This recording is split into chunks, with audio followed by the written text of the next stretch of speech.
السلام علیکم۔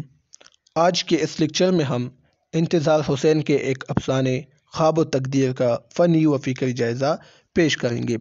سب سے پہلے مصنف کا مختصر تعارف لکھتے ہیں۔ اگر پیپر میں اس طرح کا کوئی سوال آتا ہے، چاہے جو بھی افسانہ ہو، اس کے فن و فکر پہ سوال آ جائے تو سب سے پہلے آپ اس کے مصنف کا مختصر تعارف لکھیں تو انشاءاللہ اس کا رزلٹ بہت اچھا ہوگا۔ انتظار حسین 1925 عیسوی کو میرپور میں پیدا ہوئے۔ ابتدائی تعلیم اپنے علاقے میں حاصل کی۔ میرٹھ کالج سے اردو میں ایم اے کیا۔ تقسیم ہند کے بعد لاہور آ گئے، یعنی ہندوستان جب تقسیم ہوا، پاکستان اور بھارت وجود میں آ گئے تو یہ ادھر بھارت سے یہاں لاہور میں آ گئے اور یہاں اردو صحافت کو ذریعہ معاش بنایا، یعنی اردو صحافت سے وابستہ ہو گئے۔ آپ اردو کے ایک بہت بڑے افسانہ نگار ہیں اور کئی شاہکار افسانے آپ نے تخلیق کیے۔ ذیل میں آپ کے ایک افسانے خواب و تقدیر کا فنی فکری جائزہ پیش کیا جاتا ہے۔ آپ نے فروری 2016 عیسوی کو وفات پائی ہے۔ افسانہ خواب و تقدیر کا پلاٹ، یعنی اب یہاں سے اس کا فنی جائزہ شروع ہوتا ہے اور فن میں پہلے نمبر پر ہے پلاٹ۔ واقعات کے منطقی ربط کو پلاٹ کہتے ہیں، یعنی واقعات کا آپس میں جو تعلق ہوتا ہے، لنک، تو اس کو پلاٹ کہتے ہیں۔ پلاٹ پر میں نے تفصیلی بات کی ہے، پلے لسٹ میں جائے آپ اردو ادبی اصطلاحات، اس میں دیکھیں تو میں نے مثالوں کے ذریعے اس کو پیش کیا ہے۔ تو واقعات کے منطقی ربط کو پلاٹ کہتے ہیں۔ اس افسانے کے پلاٹ میں کوئی جول نہیں ہے، تمام واقعات ایک تسلسل کے ساتھ رونما ہوتے ہیں۔ افسانہ نگار نے پہلے افسانے کے اختتام کو پیش کیا، یعنی افسانے کے اینڈ کو پیش کیا، جس کی وجہ سے قاری یعنی پڑھنے والا کچھ لمحے کے لیے الجھن میں مبتلا ہو جاتے ہیں کہ کیا ہو رہا ہے، لیکن پھر کہانی دوبارہ آغاز سے شروع ہو جاتی ہے اور آہستہ آہستہ ایک خاص ربط کے ساتھ، تسلسل، ایک ترتیب کے ساتھ دوبارہ اختتام کی جانب گامزن ہوتی ہے، یعنی دوبارہ پھر اختتام کی جانب کہانی آتی ہے اور اب قاری پورے پس منظر کو سمجھ جاتا ہے، پوری کہانی کو وہ سمجھ جاتا ہے۔ تو اسی وجہ سے اس افسانے کا پلاٹ مربوط پلاٹ ہے، مضبوط پلاٹ ہے۔ دوسرے نمبر پر ہے کردار نگاری۔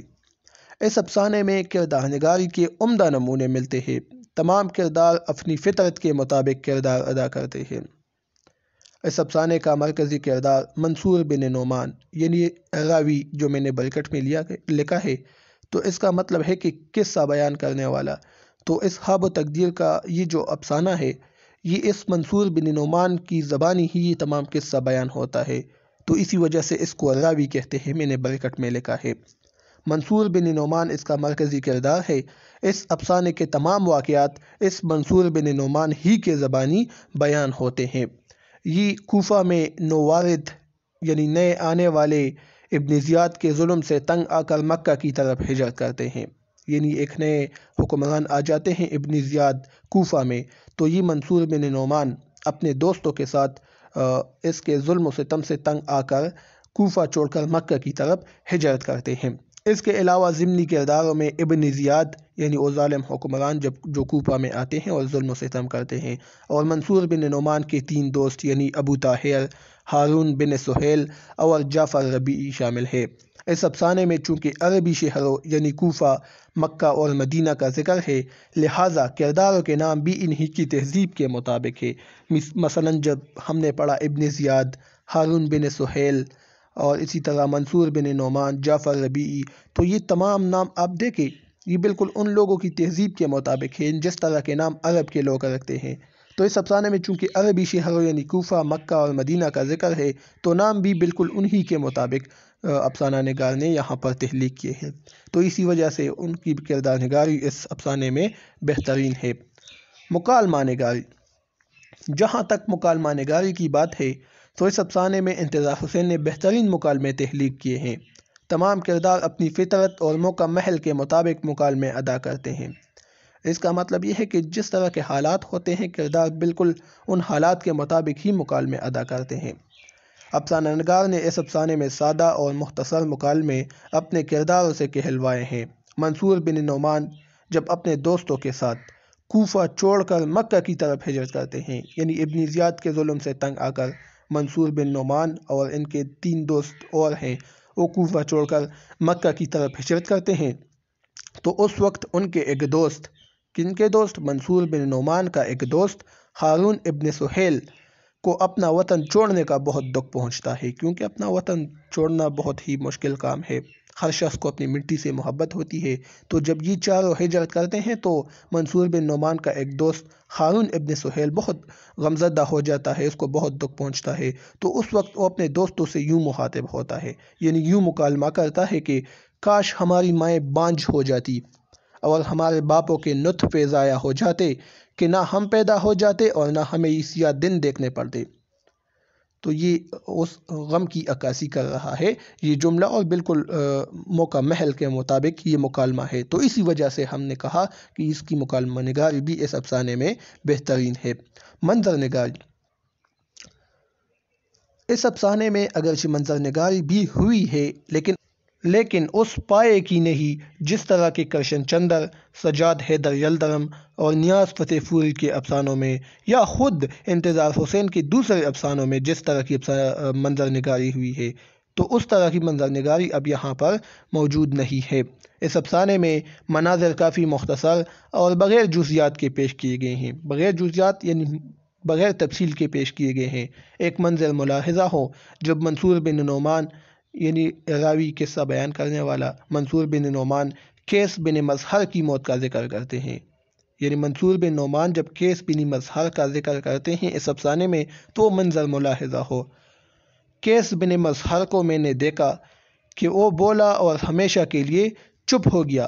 ابن زیاد کے آدمی اسے پکڑ کر قصر العمارہ کی چھت پر لے گئے، کہا کہ بول، کیا بولنا ہے؟ اس نے اونچی آواز میں اپنا اعلان کیا کہ اس خاموش شہر میں ہر گھر میں اس کی آواز سنائی دی۔ دوسرے ہی لمحے اسے چھت سے نیچے دھکیل دیا گیا۔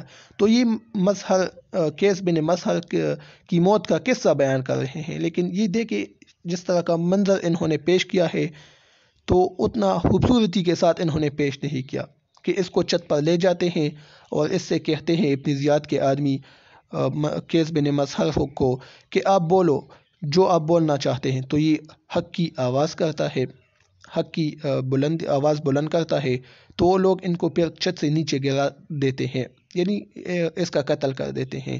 تو یہ کہانی، یہ منظر انہوں نے پیش کیا ہے لیکن جزیات کے بغیر۔ تجسس کسی بھی افسانے کی سب سے اہم فنی خوبی ہوتی ہے۔ تجسس کہتے ہیں کہ جب قاری افسانہ پڑھتا ہے تو ایک کشمکش میں مبتلا ہو جاتے ہیں کہ اب آگے کیا ہونے والا ہے، تو اسی کو تجسس کہتے ہیں۔ تجسس کسی بھی افسانے کی سب سے اہم فنی خوبی ہوتی ہے۔ فنی یعنی فن کے لحاظ سے یہ تجسس بڑی اہم خوبی ہوتی ہے۔ اس سے قاری کی دلچسپی افسانہ پڑھتے وقت برقرار رہتی ہے۔ اس افسانے میں تجسس کی جھلکیاں بھی بعض جگہوں پر موجود ہیں۔ مثال کے طور پر جب منصور بن نعمان اپنے 3 دوستوں کے ساتھ کوفہ چھوڑ کر مکہ کی جانب ہجرت کرتے ہیں تو اس وقت قاری کی تجسس انتہا کو پہنچتی ہے، یعنی قاری بہت زیادہ متجسس ہو جاتے ہیں کہ کیا یہ چاروں دوست پہرہ داروں سے، یعنی وہاں پر جو سیکورٹی کڑی ہے بارڈروں پر، تو یہ چاروں دوست پہرہ داروں سے بچ نکلنے میں کامیاب ہوں گے یا نہیں۔ رات کی تاریکی ہے، تو یہ رات کی تاریکی میں ان سیکورٹی والوں کو اس کی نظر سے دور ہو چلے جائیں گے کہ نہیں، تو اس وقت قاری بہت زیادہ متجسس ہو جاتے ہیں۔ اور اس منظر کے علاوہ اس افسانے میں تجسس تقریباً ناپید ہے، یعنی کم ہے۔ تو یہ تجسس اور یہ تھا فنی جائزہ اس افسانے کا۔ اب ہم آتے ہیں فکری جائزے کی جانب۔ فکری جائزہ مطلب انہوں نے کیا چیز اس افسانے میں پیش کیا ہے، کیا موضوع ہے، اہم موضوع جو اس افسانے میں انتظار حسین نے پیش کیا ہے۔ تو 1947 عیسوی میں انگریز ہندوستان کا بٹوارہ کر کے یہاں سے چلے جاتے ہیں، ہندوستان کو تقسیم کر کے انگریز یہاں سے چلے جاتے ہیں۔ انگریزوں کے جانے کے بعد پورے ہندوستان میں ہجرت کے فسادات سر اٹھا لیتے ہیں۔ ہجرت کے فسادات یعنی جب دونوں ممالک وجود میں آ گئے، پاکستان اور بھارت، تو پھر لوگ ہجرت کرتے تھے، ہندوستان سے لوگ یہاں پاکستان میں اور پاکستان سے یہاں لوگ ہندوستان میں یعنی بھارت میں جاتے تھے، تو ٹرینوں پر اور قافلوں پر حملے ہوتے تھے اور ان کی ہولی کھیلتی تھی۔ تو یہ ہجرت کے فسادات ہیں۔ تو یہ ان فسادات نے سر اٹھا لیا۔ کس طرح لوگ اپنے پیاروں سے بچڑ گئے، اپنے رشتہ داروں سے بچڑ گئے، کس طرح عورتوں کی عزتوں کو لوٹا گیا، کس طرح خون کی ہولی کی گئی، کے لی گئی۔ یہ تمام وہ واقعات ہیں جس پر اردو ادب میں بے شمار ناول اور ناولٹ اور بے بہا افسانے لکھے جا چکے ہیں۔ خود انتظار حسین نے بھی ہجرت کیا اور تمام فسادات کے چشمدید گواہ ہیں۔ اسی موضوع پر انتظار حسین نے بھی 1 درجن سے زیادہ افسانے لکھے ہیں، جن میں افسانہ خواب و تقدیر بھی شامل ہے۔ اس افسانے میں اس بات کو سامنے لایا گیا ہے کہ ریاستی ظلم و جبر سے تنگ آ کر لوگ کس طرح ہجرت کرنے پر مجبور ہو جاتے ہیں۔ اس افسانے میں جب کوفہ میں ایک نئے حاکم ابن زیاد آ جاتے ہیں اور ہر طرف لوٹ کسوٹ کی بازار گرم کرتے ہیں، جب کوئی حق کی بات کرتا ہے تو اسے موت کے گھاٹ اتارا جاتا ہے، انہیں چھتوں سے نیچے گرایا جاتا ہے، لہٰذا اس ظلم سے تنگ آ کر لوگ ہجرت کرنے پر مجبور ہو جاتے ہیں۔ منصور بن نعمان یعنی مرکزی کردار اس افسانے کا اور ان کے 3 دوست رات کی تاریکی میں چپکے سے اس ستمزدہ کوفے کو چھوڑ کر مکہ کی طرف ہجرت کرتے ہیں، لیکن شدید اندھیرے کی وجہ سے یہ لوگ اسی راستے پر چل پڑتے ہیں جس کا رخ واپس کوفے کی طرف تھا۔ یعنی رات کے وقت اندھیرا تھا تو یہ لوگ کوفہ چھوڑ کر مکہ کی طرف جاتے ہیں، لیکن یہ لوگ اس راستے پر چل نکلتے ہیں جس کا رخ واپس کوفے کی طرف تھا۔ لہٰذا جب صبح کا سورج طلوع ہوا تو انہوں نے دیکھا کہ یہ تو ہم واپس کوفے میں آ چکے ہیں۔ افسانے کے آخر میں ہجرت کا مسافر یعنی ہجرت کرنے والا نعمان بن منصور کہتا ہے کہ شاید مکہ ہمارا خواب ہے اور کوفہ ہماری تقدیر، یعنی ہم مکے کی خواب دیکھ رہے ہیں کہ مکہ چلے جائیں، لیکن کوفہ ہی ہماری تقدیر میں لکھا جا چکا ہے، اسی وجہ سے ہم واپس اس راستے پر چل نکل پڑے جس کا رخ واپس کوفے کی طرف تھا۔ افسانہ خواب و تقدیر ہر اس مملکت کے لیے ایک علامت ہے جس میں لوگ ظلم و ستم سے تنگ آ کر ہجرت کرنے پر مجبور ہو جاتے ہیں۔ اس افسانے میں ایک اور پہلو یہ بھی پیش کیا گیا ہے کہ ہر شخص کو اپنی مٹی سے محبت ہوتی ہے اور اس کو چھوڑنا کسی قیامت سے کم نہیں ہوتا۔ مثلاً اس افسانے میں جب چاروں دوست ہجرت کرنے پر مجبور ہو جاتے ہیں تو ان میں سے ایک دوست جعفر ربیعی یوں کہتا ہے کہ میں کوفے کی مٹی ہوں، اس مٹی کو کیسے چھوڑ دوں؟ تو آپ دے سکتے ہیں اپنے وطن سے محبت۔ تو یہ اس کا فکری جائزہ تھا اس افسانے کا۔ امید ہے آپ لوگوں کو پسند آ چکی ہوگی یہ ویڈیو۔ اب مجھے اجازت دیجیے، اللہ حافظ۔